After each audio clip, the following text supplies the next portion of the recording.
Oh, there we go. Oh, there we go. Okay. Alright, no spectators this time.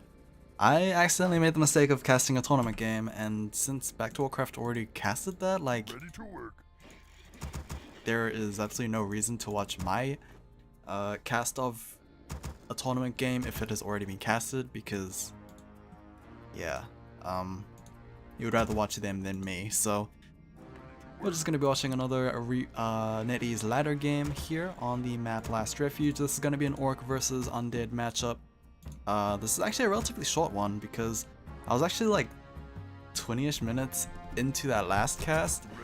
Then I had to scrap it because I realized, oh god, it's a tournament game, and not only that, it was a recommended replay, but it had tanks in it, and honestly, tanks just aren't exciting. I mean, sure, it might seem nice to see the tank player lose, but I mean, like, even that aspect is like a pretty bad kind of thought process, mentality. So even like that player is just playing tanks because he wants to win, and people don't like tanks because it looks boring. So might as well just not even touch it at all, because that is such a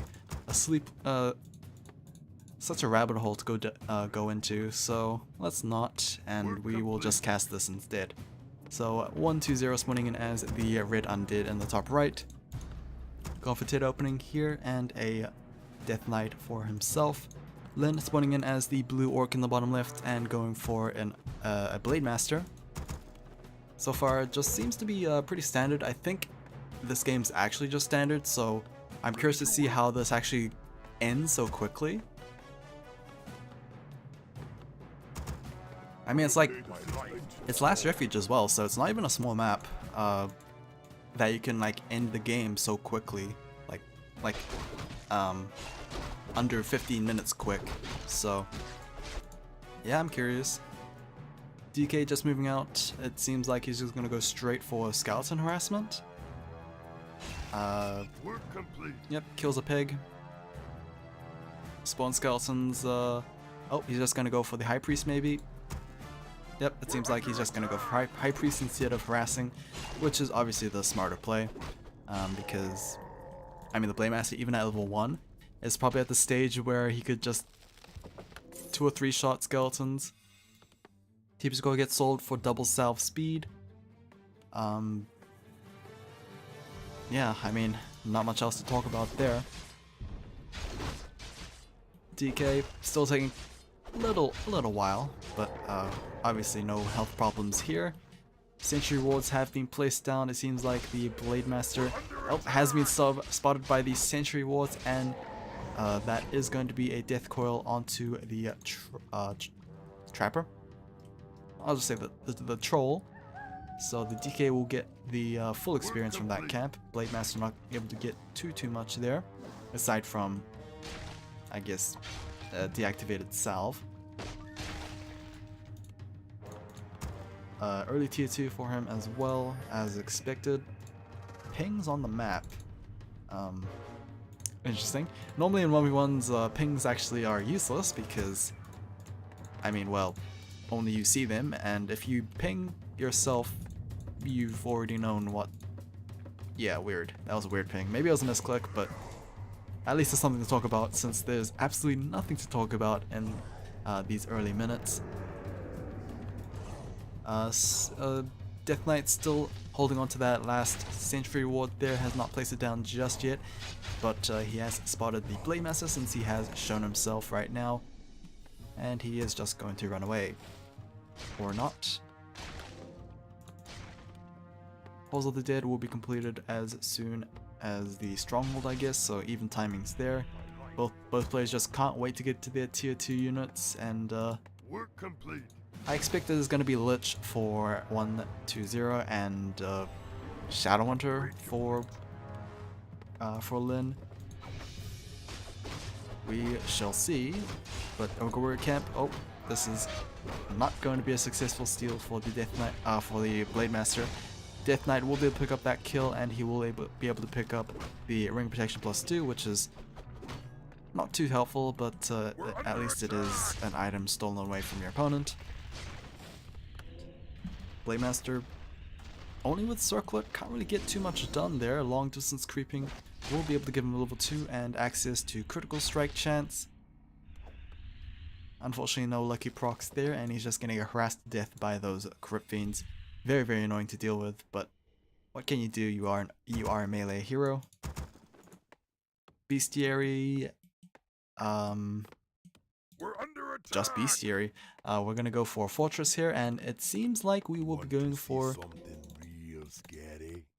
a double Bestiary.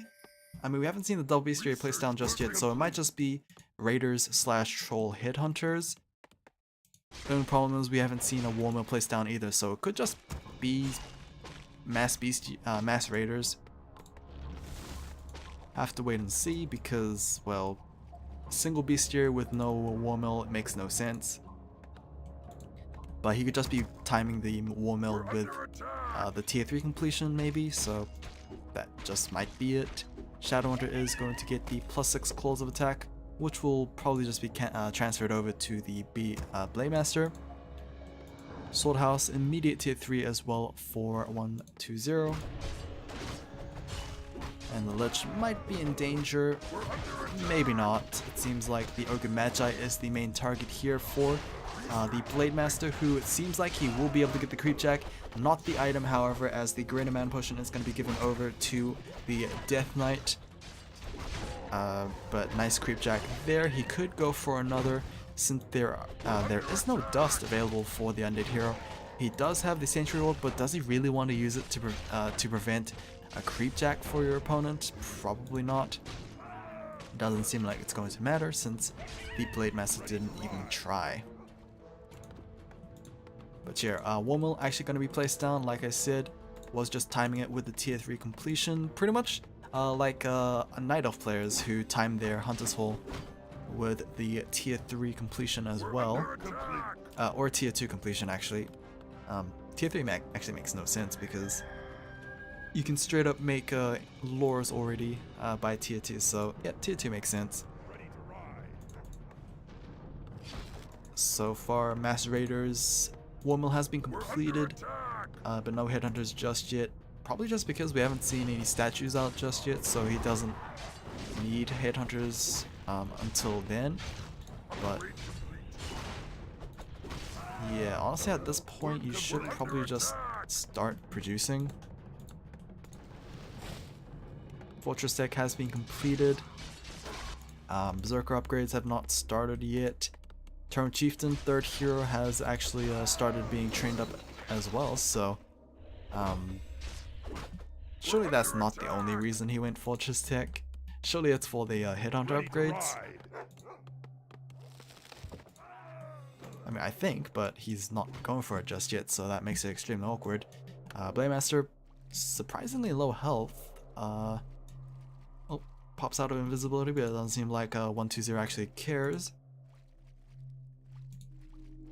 No actual camps to go after except for the High Priest camp right over here, but at this stage in the game you'd rather go for a fight. Or you could go for this Ogre Magi camp again. Mostly spotted out by that peasant. I always call them peasants, and I always call peasants peons for some reason, but you get what I mean. Has been spotted out right in front of his opponent's base. Can he actually do anything about it? Population is currently 48 for Lin and 44 for 120. Coda Beast is also out, so he can go straight up eating a Crypt Fiend there. And of course the Ogre Magi / Mauler is still alive and dealing some hurt on those skeletons. But here we go, Ogre Mauler is going to get taken down. The item does drop from the Magi, however, so have to take that into consideration. High Priest gets taken down, the Magi is left, and the item drop could be game changing. It could be a stone, it could be a Book of the Dead. It seems like it is going to be Wand of the Wind instead, so yeah, not too great, but we'll see how well he uses it. Even Army Supply, wow, that was a complete destruction on the Blade Master. Nova Coil just takes him down instantly. I see things not looking well for the orc player there. Another war stomp trying to stun most of those spiders, but it doesn't seem like that's gonna be enough. Death Coil still keeping the destroyer very healthy, despite being ensnared for the entirety of this fight. Kodo Beast going for a chomp, but actually misses, and I expect another Death Coil to actually heal up that destroyer, but it seems like he is out of mana. Actually, he has a potion of greater mana. I don't know what he's doing, but either way, 10 supply ahead for the undead player. Blade Master offered absolutely nothing in this team fight, and he was the one with the claws as well, so actually no, was he? Yeah, he did get the claws as well, so that lost DPS, can't really do anything about that, I guess. I'm surprised the Blade Master got taken down so quickly, but I guess that's what you expect from a level 2 hero, and you can see right over here, level 1 hero gets instantly bursted down as well, despite having an invuln, and 120 will just get a very quick game here against Lin. So, well, there's your second game of the bunch. Hopefully you guys enjoyed, and I'll see you guys again whenever.